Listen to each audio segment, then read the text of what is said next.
Hello everyone, good morning. তো চা খেতে খেতে আজকে আমার একটা পার্সেল এসছে মিশো থেকে। তো এই যে পার্সেলটাই আনতে এলাম। তো চলো তোমাদের সঙ্গে পার্সেলটা নিয়ে শেয়ার করছি কি এসছে।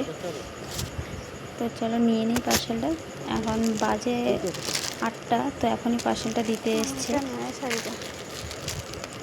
তো এই যে দেখো, এটা একটা শাড়ি এসছে, ম্যাজেন্টা নারায়ণী পিত শাড়ি।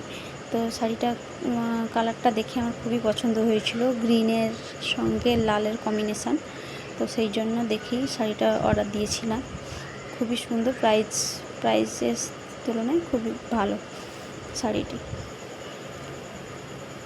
তো এটার দাম ছিল 408 টাকা। তো কালারটা খুবই সুন্দর, তোমরা অনায়াসে পারচেস করতে পারো। তো আমার তো খুবই ভালো লেগেছে, তোমাদের কেমন লাগলো জানিও কমেন্ট করে। চলো টাটা।